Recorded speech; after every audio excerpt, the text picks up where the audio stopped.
supaya jiwaku menyanyikan mazmur bagimu dan jangan berdiam diri. Tuhan Allahku, untuk selama-lamanya aku mau menyanyikan syukur bagimu. Amin. Saya undang semua teman-teman untuk boleh sama-sama bangkit berdiri. Mari kita sama-sama mengangkat sebuah pujian mengajarkan ilmu.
Kudus, mengampuni dosa, kebaikan tubuh dan hidup yang kekal.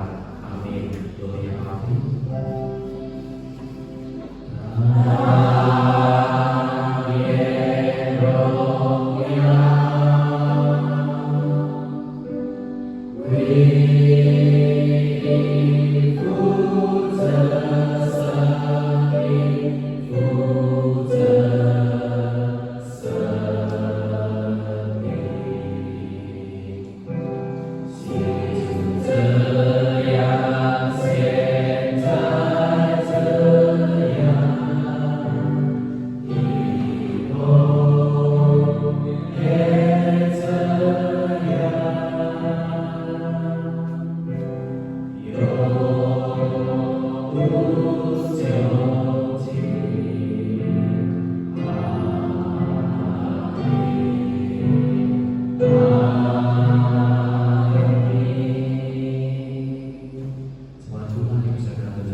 1 sampai 7.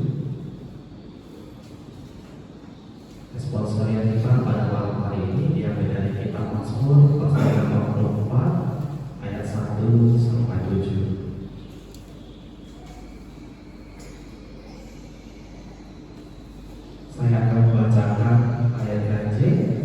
Bapak Ibu Saudara seiman boleh membacakan ayat yang genap, dan di ayat yang ke-7 nanti kita sama-sama membacanya.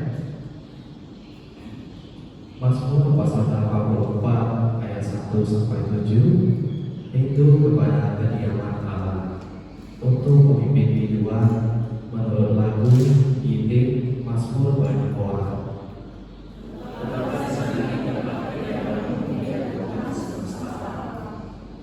Jiwaku hancur karena merindukan kelataran-kelataran Tuhan. Hatiku dan dagingku bersorak-sorai kepada Allah yang hidup.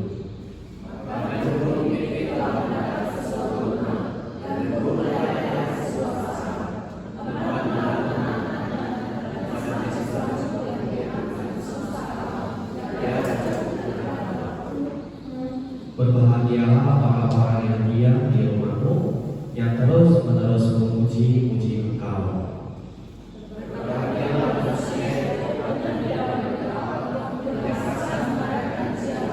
Mari kita bersama-sama. Apabila mengatasi bahwa mereka membuatnya menjadi tempat yang bermata air, bahkan hujan pada awal musim menyeluruhinya dengan berkat. Amin. Sebelum kita mendengar firman Tuhan pada malam hari ini yang telah disampaikan oleh hamba-Nya Musa Nyoman, mari kita sama-sama membaca sebuah pujian, melayani lebih sungguh, mengasihi lebih sungguh, dan mengampuni lebih sungguh.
kami bersama-sama diisi dengan firman-Mu.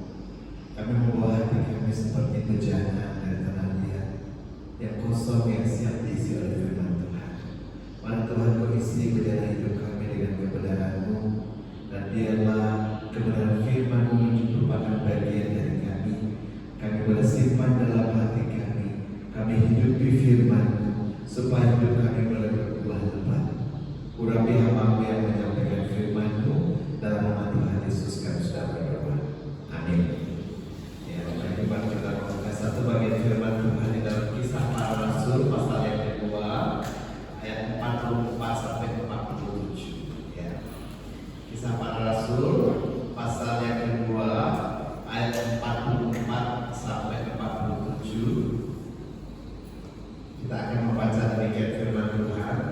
Dan semua orang yang telah menjadi percaya tetap bersatu, dan segala kepunyaan mereka adalah kepunyaan bersama. Dan selalu ada dari mereka yang menjual harta miliknya lalu membagi-bagikannya kepada semua orang sesuai dengan keperluan masing-masing. Dengan bertekun dan dengan sehati mereka bertekun tiap-tiap hari dalam bait Allah. Mereka memecahkan roti di rumah masing-masing secara bergilir dan makan bersama-sama dengan gembira dan dengan tulus hati sambil memuji Allah. Dan mereka disukai semua orang, dan tiap hari Tuhan menambahkan jumlah mereka dengan orang yang diselamatkan. Saudara-saudara dikasih Tuhan, hari ini tema kita berbicara tentang gereja yang dikenal Tuhan. Ya. Nah, saudara, ketika kita berbicara tentang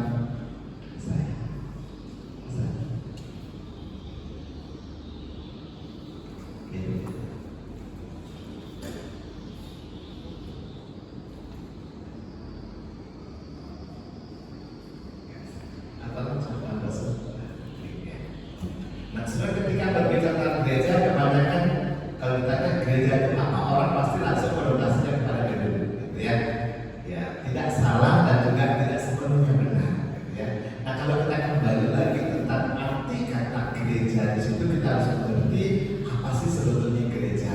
Saudara, kata gereja itu berasal dari bahasa Yunani eklesia, artinya out, keluar, dan kaleo dipanggil atau call. Jadi gereja adalah orang-orang yang dipanggil keluar, orang-orang yang dipisahkan dari dunia, orang-orang yang dikuduskan. Ya, jadi Bapak Ibu Saudara sekalian, kita yang percaya kepada Tuhan Yesus, kita dipanggil keluar, dipisahkan dari dunia ini, menjadi milik Allah. Itu artinya dikuduskan. Dikuduskan artinya dipisahkan, menjadi milik Allah. Dan kita orang percaya adalah milik Allah sepenuhnya. Jadi Bapak Ibu sekalian, kita adalah orang kudus. Amin. Orang kadang-kadang orang kudus, enggak orang berdosa gitu. Kita adalah orang kudus. Artinya apa? Dipisahkan dari dunia, menjadi milik Allah. Ya. Nah, kita dipanggil keluar, ya. Tetapi tidak boleh berhenti sampai di situ. Ya. Kita juga diutus kembali ke tengah-tengah dunia. Ya. Kita diutus klik lagi. Klik lagi. Maksud? Yes, oke. Ya. Diutus kembali ke tengah-tengah kalau menjadi saksi. Ya. Artinya kita dipanggil untuk menjadi berkat bagi dunia ini.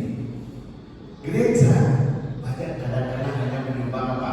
Kemacetan. Apalagi gereja besar, ya. Misalnya gereja besar itu kan apa di bawah satu jalan panggil gitu ya, akan bikin macet gitu ya. Kadang-kadang gereja hanya macet, menyumbang misi kan gitu ya. Gereja harus menjadi berkat. Nah, saudara, banyak gereja yang tidak mengerti arti gereja yang sesungguhnya, sehingga mereka berlomba untuk gereja makin besar gitu ya. Tidak salah membangun gereja makin besar, tapi gereja harus menuju juga kepada gereja kecil, gereja-gereja yang lain gitu ya. Artinya gereja tetap harus menjadi berkat, bukan hanya bagi orang percaya, tapi juga bagi masyarakat sekitar. Nah, saudara, ada begitu banyak model gereja di dunia ini. Kalau kita ngomong denominasi, ribuan gitu ya, ribuan denominasi.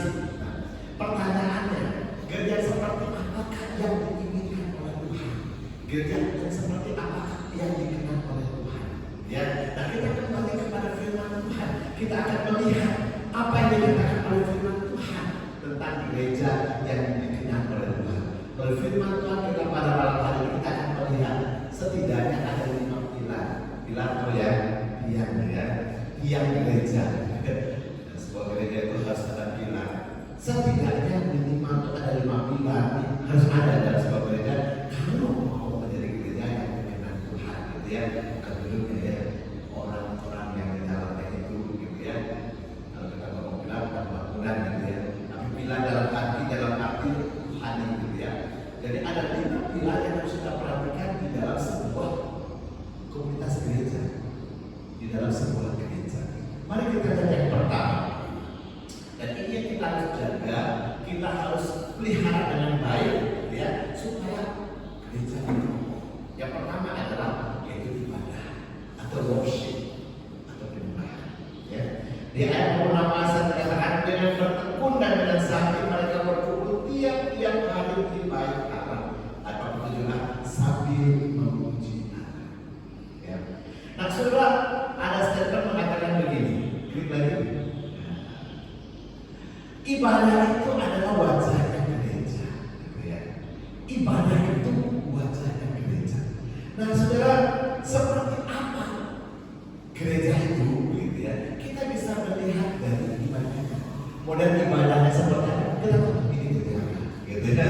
Dari ibadahnya itu kita bisa melihat ini gereja apa.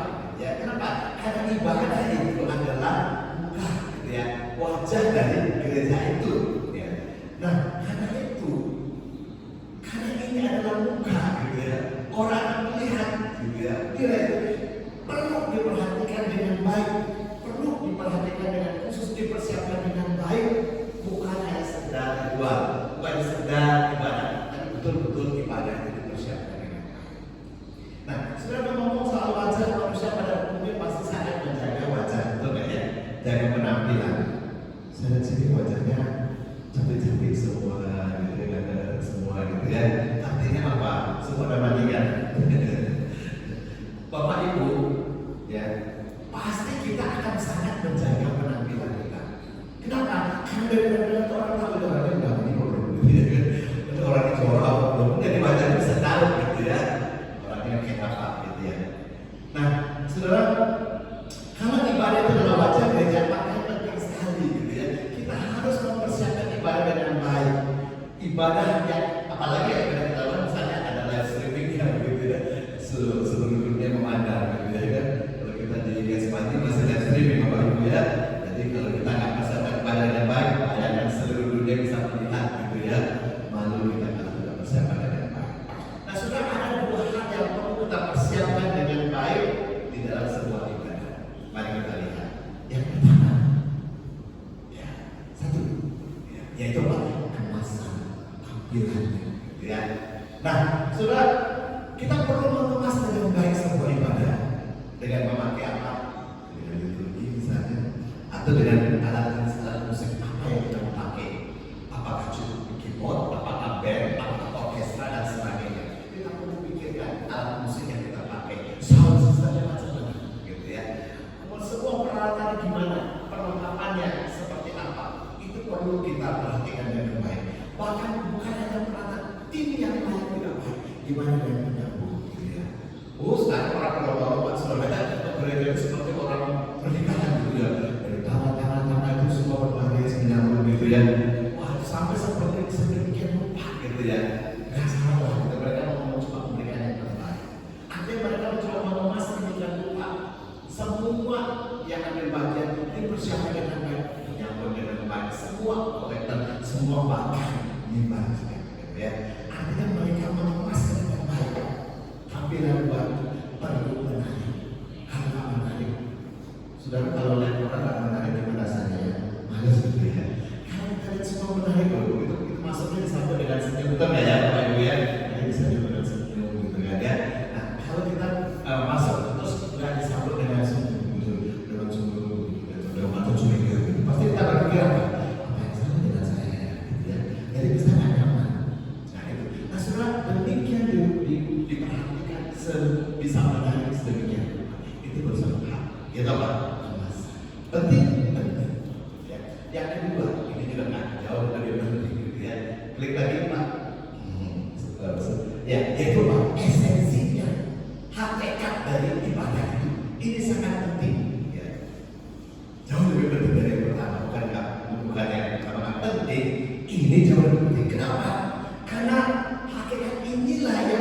mana ibadah ini bersifat supaya jemaat betul-betul mempertuhankan Tuhan di dalam ibadah dan juga mempersiapkan Tuhan bertemu dengan Tuhan secara pribadi. Jadi ibadah itu esensi apa? Mempertemukan jemaat dengan Tuhan dan membuat jemaat supaya benar-benar mentuhankan Tuhan di dalam ibadah. Karena itu penting sekali persiapan secara Tuhan. Para pelayan Tuhan turun bersama dengan baik. Supaya apa? Suasana surga itu hadir dalam ibadah. Amin. Jangan asal-asalan, gitu ya.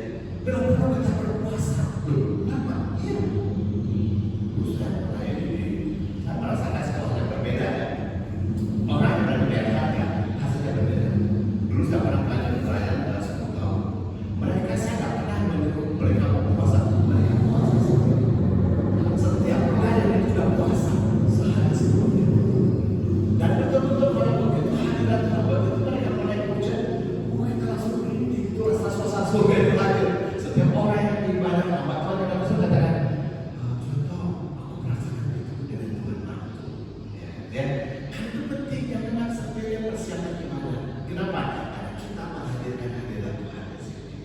Esensi ibadah itu mempertemukan jemaat dengan Tuhan dan mempertuhankan Tuhan di dalam ibadah. Nah, saudara yang Tuhan, John Piper pernah berkata begini, penyembahan atau worship atau ibadah adalah pertemuan antara kerinduan Allah yang terbesar ingin dimuliakan dan kerinduan manusia yang terbesar untuk dipuaskan. Saudara, setiap kita pasti ingin dipuaskan. Ya, kita selalu ingin dipuaskan secara batin. Kita beribadah bukan hanya enggak, kita mau dipuaskan secara rohani, secara batin. Dan itu terjadi ketika kita bertemu dengan Tuhan, di mana Tuhan dipermuliakan, maka kita akan dipuaskan. Allah rindu dimuliakan, bukannya kurang mulia ya Bapak Ibu ya. Dia sudah mulia. Kenapa? Karena dia ingin mencurahkan berkat. Bayangkan nih, dia sudah berkat, misalkan berkat buat kita nih. Kalau kita nggak bisa berkat, kita nggak diturunkan dari dan kita harus siap untuk menyembah Tuhan. Dia sudah berkat Tuhan curahkan. Kita dipuaskan, pulang dengan sukacita, kita merasakan kuasa Tuhan hadir. Tuhan sama hati kita. Kita bertemu dengan Tuhan secara pribadi. Bukan berarti bahwa kita sederhana, kita merasakan kehadiran Tuhan. Kita menghadapi Tuhan pulang sukacita. Kenapa? Apalagi firman Tuhan itu sepertinya ada Tuhan di situ. Tuhan berbicara kepada bersama kita. Nah itu saudara ya. Jadi seperti yang tadi memang ini ya. Ibadah itu adalah pertemuan Allah yang rindu dimuliakan dan kita yang dipuaskan. Dan itu terjadi ketika kita benar-benar mempersiapkan ibadah dengan baik. Nah, saudara-saudara Tuhan, ya, saudara, kalau kita hanya memperhatikan satu hal, kemasannya saja, begitu ya, kurang memperhatikan esensi, maka ibadah itu hanya sebagai seremonial, hanya sebagai entertain. Itu entertain ya, hanya sekedar pertunjukan. Saudara, orang-orang yang hadir sukacita hanya sesaat, mereka tak mengalami perjumpaan dengan Tuhan. Mereka happy memberikan musiknya hingar-bingar begitu ya, bahkan mungkin dengan lampunya begitu ya, suasananya seperti diskotik begitu dan sebagainya. Mereka happy hanya sesaat, tapi mereka tidak berjumpa dengan Tuhan. Kenapa? Karena mereka hanya mempersiapkan kemasannya. Ya, berbeda ketika mereka mempersiapkan dua-duanya. Kemasan mereka bersama, bahkan esensinya juga mereka persiapan yang baik, sehingga mereka akan mengalami sukacita yang sesungguhnya. Nah, saudara-saudara Tuhan, ada penting sekali ya, supaya kita benar-benar memperhatikan ibadah ini. Hal ini ibadah kita, wajah kita ini menarik dan juga diberkati. Dua hal ini harus kita lakukan. Sekarang kita lihat yang kedua, yaitu apa? Pengajaran atau pendidikan atau memberikan discipleship ya. Ya, Pak dosen dikatakan mereka bertekun dalam pengajaran rasul-rasul. Nah, saudara, hal yang kedua yang harus kita perhatikan sebagai sebagai pilar yang harus diperhatikan adalah yaitu pengajaran. Kualitas pengajaran di dalam gereja kita harus perhatikan siapa yang mengajar. Kenapa? Karena Anda mengajak oleh sesat bisa masuk. Karena itu tak perlu selektif, jangan sembarangan. Karena itu dibantu kita bersyukur Metodis itu dipercayakan kepada pendeta atau pembala sidang atau pimpinan jemaat, gitu ya, atau pimpinan pos, pimpinan jemaat, ya. Nah, kenapa? Supaya kita tidak sembarangan. Bayangkan kalau tiba-tiba ada orang mengatakan, "Usul tolong deh, ini bagus kemudian karena saya masukkan salah pengajaran bahaya." Ya, karena kualitas pengajaran itu sangat penting. Ya, dan juga kita harus mendidik jemaat memberikan dasar yang kuat. Kenapa kita perlu katekisasi? Supaya kita punya dasar yang kuat. Nah, Bapak Ibu, tahun depan kami saya ada rencana begitu ya. Tahun depan itu kita mulai ada kelas-kelas pembinaan. Selesai pelatihan mungkin selama periode 3 bulan sekali dengan tema yang berbeda gitu ya. Kita akan kemas, kita akan bikin kayak pembinaan gitu ya. Selesai ibadah umum pagi ada kelas 45 menit atau 1 jam saja untuk pembinaan gitu ya. Ada mulai tentang pelayanan, tentang basicnya dan sebagainya. Ada juga tanya-tanya gitu ya. Jadi karena masing-masing kita kan jenjangnya berbeda. Nah, di mana kita bisa masuk? Kenapa? Kita tidak cukup hanya kebaktian pada hari ini dan puas. Ya, kita memang seperti ini kita hanya beda berapa persen kita berapa persen kita dapat. Padahal kita butuh amalan setiap saat. Kita butuh dasar yang kuat. Tapi beda yang kuat dan beda yang memperhatikan pemulihan yang memperhatikan pengajaran. Kita harus berbenah. Ya, kita harus lebih lagi meningkatkan supaya apa? Supaya jemaat kita berbenah. Ya, ada kelas TK dan sebagainya. Nah, saudara-saudara Tuhan, kita lanjut lagi yang ketiga, ya, yaitu persekutuan fellowship. Pilar yang ketiga yang harus dilakukan apa? Persekutuan. Ya. Nah, ayat 42 saya katakan dan dalam persekutuan dan berkesan untuk memecahkan roti dan berdoa.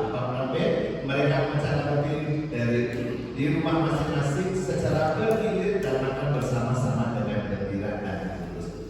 So kita harus membedakan antara mana ibadah, mana persekutuan. Ini adalah ibadah. Nah, biasa selesai ibadah kita bubar. Tapi kita punya persekutuan. BWMI ada, BWMI ada, sekolah minggu ada, remaja ada, dan seterusnya. Kalau di Korea yang ada cuma apa? Serbu. Tidak ada BWMI, tidak ada BWMI, itu cuma serbu. Mereka setiap tempat apartemen itu grupnya serbunya satu kelompok suara gitu ya. Tapi dalam kelompok mereka bisa suatu komunitas. Kenapa kita perlu ada persekutuan? Maka selesai ibadah begitu ya kalau di Korea itu ada waktu di fellowship. Kita boleh makan gratis. Ada yang masak. Yang masak siapa? Ibu yang masak, ada muji, ada ini, ada kafe, semua gratis di gereja itu saya begitu di Bukit ya. Kenapa? Mereka hal itu untuk apa ada transaksi. Lalu gimana biayanya? Jemaat kita, gitu ya. Nanti dari kita untuk kita. Ya. Di situ lalu ada fellowship. Ada yang masuk kelas-kelas, ada kelompok-kelompok, gitu ya. Nah, saudara, inilah momen di mana kita bisa bergaul satu dengan yang lain. Kita bisa bertumbuh. Kalau kita dari hari minggu pulang selesai, gitu ya. Itu nggak ada kontak, nggak ada relasi. Di persekutuan itu kita bisa belajar melayani, belajar untuk saling mengerti satu dengan yang lain, peduli sama satu dengan yang lain. Nah, persekutuan itu adalah sarana untuk kita bisa bertumbuh, dan itu membuat kita merasa tidak seorang diri di dunia. Bayangkan kalau di Korea, juga kita yang pertama ini sama-sama, tapi kita punya komunitas walaupun hanya 6 orang, kita merasa ada saudara, gitu ya. Kalau sendiri dengan anggota itu rasanya sepi, gitu ya.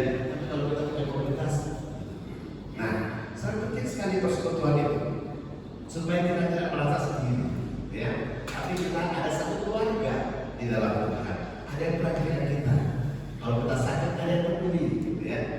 Melalui persekutuan kita tidak ada persekutuan, ya. Ada di gereja kita. Supaya apa? Supaya kita punya wadah untuk berkomunikasi, bersosialisasi. Disitulah kita bisa bertemu. Kita nggak mungkin bertemu kalau kita nggak ada relasi, ya. Musuh pada relasi kadang-kadang bisa ada masalah. Itu biasa. Kalau ada masalah itu biasa. Itulah cara Tuhan kita bertumbuh. Kalau nggak ada masalah kita nggak akan bertumbuh.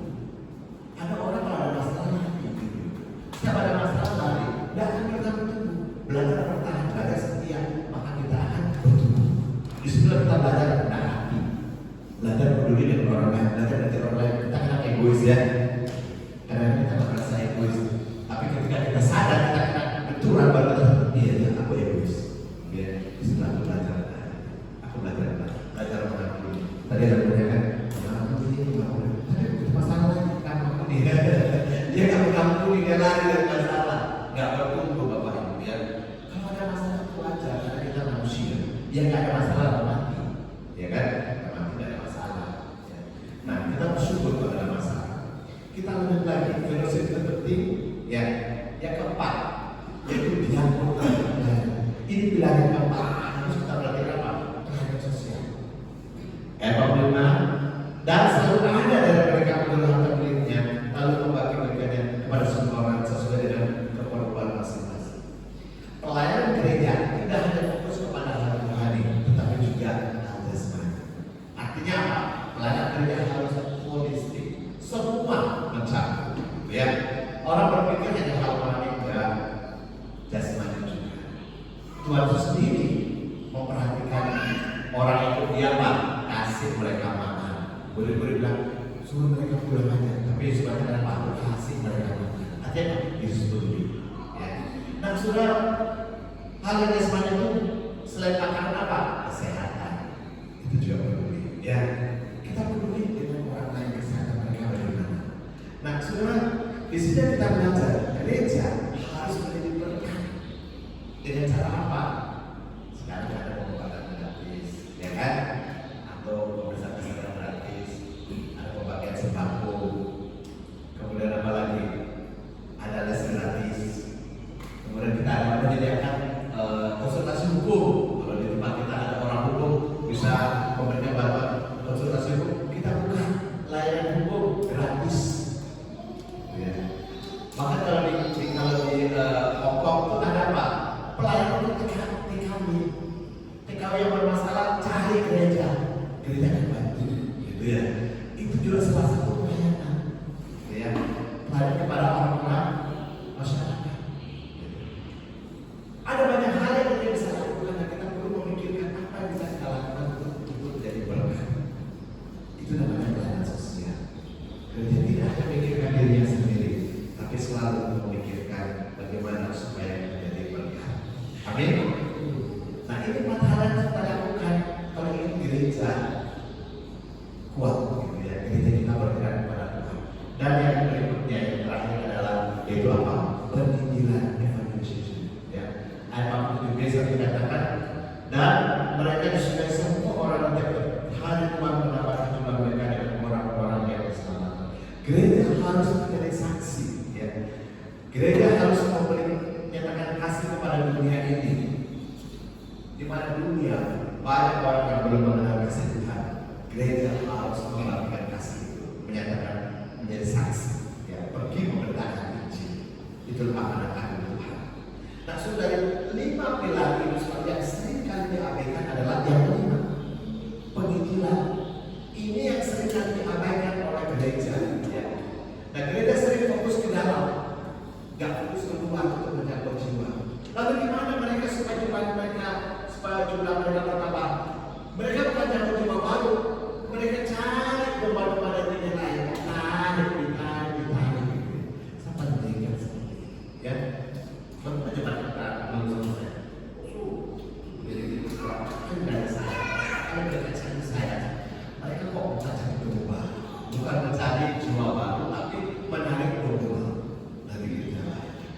Saya nggak bangga kalau ibu menarik orang dari tidak itu bersih. Saya nggak bangga. Tuhan itu udah bangga.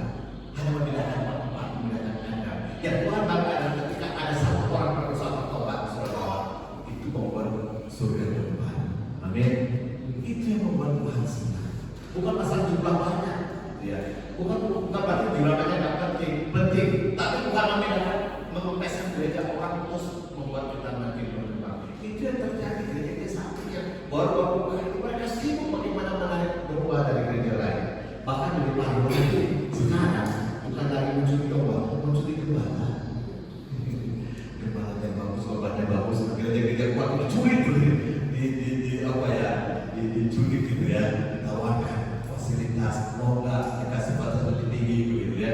Dan itu terjadi di gereja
Gereja itu milik Tuhan. Ya. Gereja itu milik Tuhan. Dan kalau gereja itu milik Tuhan, kita harus sadar. Kita harus ikut pimpinan Tuhan. Ya. Kita harus percaya kepada Tuhan. Boleh memimpin visi, boleh. Tapi kita gumulkan dengan Tuhan. Apakah itu visi dari Tuhan atau bukan? Atau hanya sekedar ambisi dari pemimpin? Nah, saudaraku, ada gereja yang awali dirintis. Ada orang yang merintis gereja dari awal, dan akhirnya dia merasa dia yang memiliki gereja. Itu yang terjadi kan sekarang. Haleluya. Ada orang-orang tersebut dia buka lagi, dia merintis dari awal. Dia katakan, aku merintis dari awal. Aku berharap dapat semua perbuahannya diambil sepenuhnya. Nah, itu yang terjadi di gereja-gereja ya. Itu yang terjadi. Mereka yang mengatakan kami yang merintis dari awal. Jadi kalau perbuahan kami milik kami. Mereka berlomba-lomba menjadi kami. Itu yang terjadi. Gereja selalu melindungi Tuhan milik Tuhan. Nah, sudah berserta ketika Kristus sudah lagi menjadi kepala gereja, karena Kristus pemilik gereja. Kalau Kristus sudah lagi menjadi kepala gereja, maka gereja akan kehilangan hati Bapa. Ingat ya, kalau Kristus sudah lagi menjadi kepala gereja, maka gereja itu akan kehilangan hati Bapa yang berbelas kasihan terhadap jiwa-jiwa. Yang ada adalah kepentingan para pemimpin, ya. Dan banyak gereja yang tidak memiliki hati Bapa. Hati-hati ya saudara ya. Tapi kita bersyukur di tempat ini, khususnya gereja Metodis ya, kita punya aturan gitu ya. Kita punya aturan ya, berbeda dengan gereja yang independen gitu ya. Yang berdiri sendiri selalu punya saya, karena saya berintis gitu. Tidak ya, kita gereja Metodis dirasakan sendiri ya. Nah, ketika gereja tidak punya hati Bapa, ingat ya, ketika gereja punya hati Bapa, disitulah kadang-kadang Tuhan izinkan perpecahan. Ketika pecah terjadi, Tuhan mau sebagai urusannya. Kepala Kristus punya Tuhan. Ya, pada sekarang dari kita yang pecah, ribut, bentrok. Kenapa? Ada mereka tidak punya hati Bapa. Ada ambisi-ambisi pemimpin di sana yang ingin menguasai, yang ingin menunjukkan power, ya. Nah, setelah memberikan kehidupan, kalau gereja tidak lagi Kristus sebagai kepala, karena itu sudah kita harus bertanya dalam pimpinan kudus, ya. Karena itu kita harus ikut pimpinan kudus mencari kehendak Tuhan untuk gerejanya, ya. Dengan bersatu dengan kudus, maka itu akan membuat gereja itu akan dinamis. Kalau gereja terus bekerja, itu akan membuat gereja itu dinamis. Kenapa? Karena Roh Kudus itu kreatif. Roh Kudus itulah yang membuat kita menjadi hidup, gitu ya. Roh Kudus membuat kita menjadi bergairah. Gak disuruh melayani, tapi melayani. Kenapa? Roh Kudus bekerja. Karena penting sekali kita menghadirkan Roh Kudus dalam setiap dan kehidupan pribadi kita juga, gitu ya. Kita punya persekutuan pribadi, ya. Para pelayan Tuhannya, berkuasa dan sebagainya, gitu ya. Menghadirkan Roh Kudus dalam kehidupan gereja, maka membuat gereja menjadi dinamis. Nah, mungkin ada gereja yang luar biasa, gitu ya. Jemaatnya pertama luar biasa, tapi di dalamnya kropos. Kenapa? Karena mereka kosong, ya, kosong. Sebagai Tuhan, kalau kita ingin gereja kita berkenan kepada Tuhan, ingat 5 pilar ini harus ada dan harus dijaga. Saya review kembali ya. Nomor 1 apa? Kalau gereja ingin ditingkat Tuhan, apa nomor 1? Pilar nomor 1? Hah? Gereja itu harus apa? Harus memiliki apa? Ayo. Ya.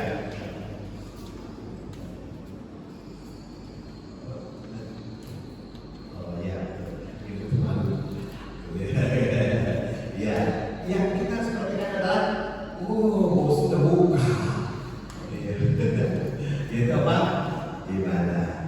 Harus diperhatikan ya.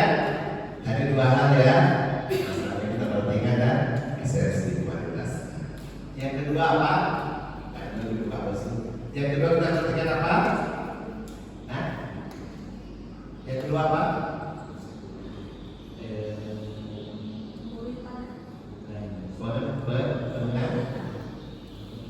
Iya, saya sih.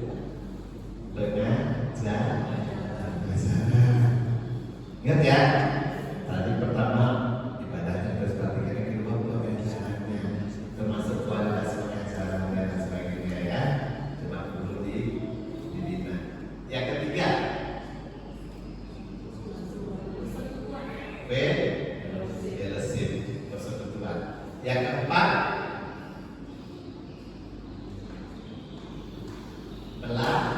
pelayanan sosial. Dan yang terakhir, iya, penginjilan. Ya, nah, Bapak Ibu, udah ya. Ini harus diperhatikan yang 5 pilar ini, dan jangan lupa ikuti pimpinan Roh Kudus. Selalu minta tuntunan Roh Kudus. Kenapa? Karena Roh Kudus lah yang membuat pelayan kita menjadi hidup, kita menjadi bergairah. Kalau tidak dipimpin Roh Kudus, maka yang ada adalah ambisi pribadi, ya, tidak punya hati Bapa, ya. Karena itu kita perlu memiliki hati Bapa. Supaya apa? Kita berbagi kasih kepada jiwa-jiwa. Mari kita berdoa. Tuhan Yesus, terima kasih untuk firman-Mu mengingatkan kepada kami bagaimana supaya gereja berkenan di hadapan Tuhan. Kami adalah gereja milik Tuhan. Kami adalah kumpulan orang-orang yang sudah Kau selamatkan. Engkau rindu supaya gereja di tempat ini boleh terus bertumbuh dan sungguh mengasihi Tuhan, berkenan kepada Tuhan. Biar 5 pilar yang pelajaran hari ini, pada hari ini boleh menjadi satu pelajaran yang baik untuk kami lebih lagi memperhatikan gereja Tuhan di tempat ini, dan juga supaya kami juga belajar mengikuti pimpinan Roh Kudus, supaya kami betul-betul memiliki hati Bapa di dalam gereja Tuhan ini, hati yang belas kasihan kepada jiwa-jiwa yang belum diselamatkan. Terima kasih Tuhan, berkati hamba-hamba di tempat ini, Bos Daniel, contoh Jonathan, dan juga para majelis tempat ini, pengurus tempat ini, semua aktivis, biarlah bersama-sama boleh bergandengan tangan untuk boleh memajukan gereja Tuhan di tempat ini. Dan kami semua jemaat Tuhan di tempat ini juga boleh sungguh-sungguh boleh terus bertumbuh, memiliki karakter semakin serupa dengan Kristus. Terima kasih Bapa, dalam nama Tuhan Yesus kami berdoa. Amin.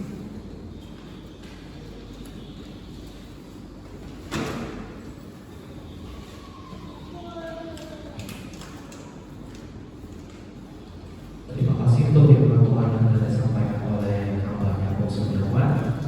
Kiranya kita juga boleh belajar menjadi gereja yang dikenal dari 5 pilar tadi ya. Yang pertama ibadah, yang kedua itu pengajaran, yang ketiga persekutuan, yang keempat pelayanan sosial, dan yang terakhir adalah penginjilan atau pengkabaran Injil, dan dituntut dengan pimpinan Roh Kudus tentunya. Oke, kita akan memberikan yang terbaik untuk pembelajaran pelayanan Tuhan di tempat ini. Kita akan memberikan persembahan kita sampai membuka sebuah pujian pada Raja Wali.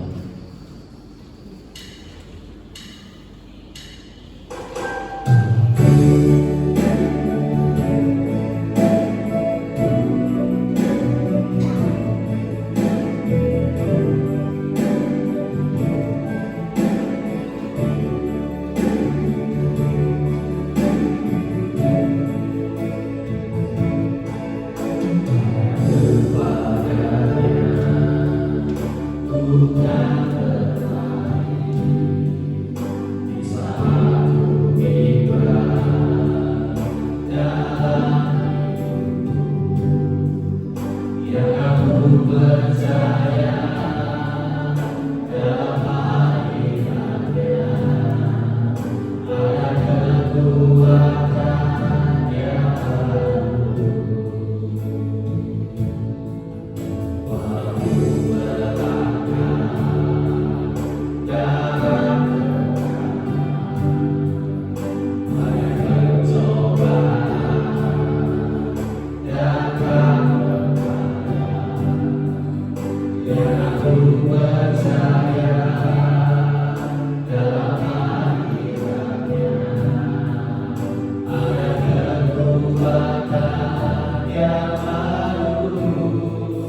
dalam kehidupan kami. Firman-Mu sungguh nyata ya Tuhan.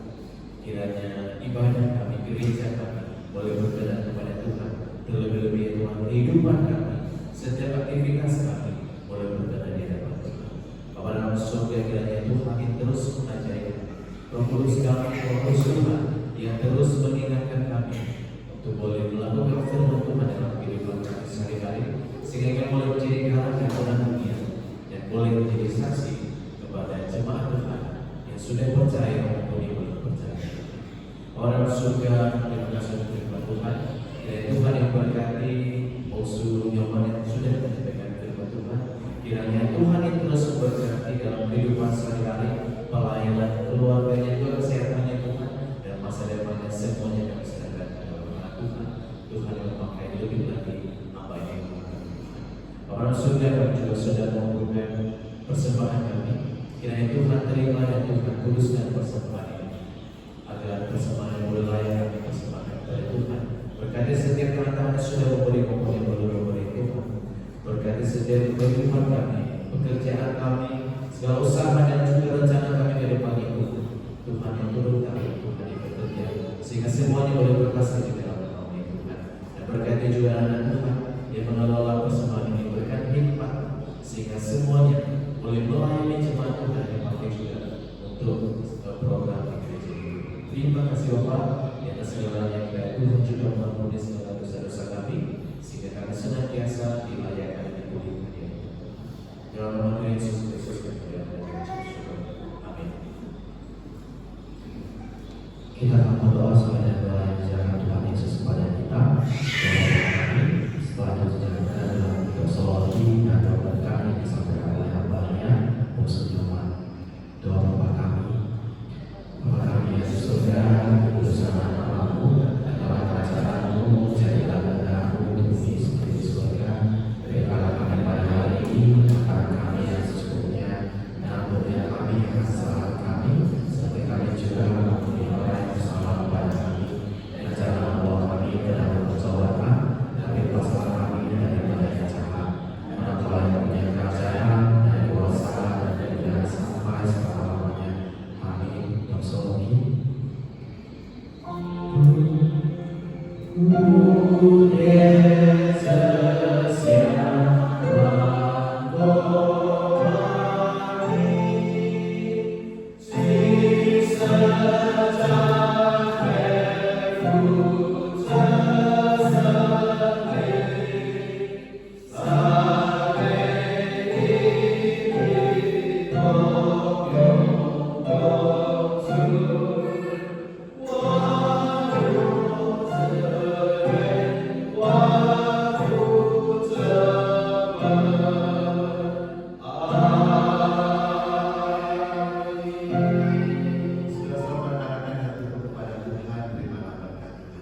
Tuhan memberkati engkau dan melindungi engkau. Tuhan menyinari engkau yang wajahnya dan beri engkau kasih karunia. Tuhan mengerahkan wajahnya kepadamu dan beri engkau damai sejahtera. Mulai malam ini bahkan sampai selama-lamanya. Amin.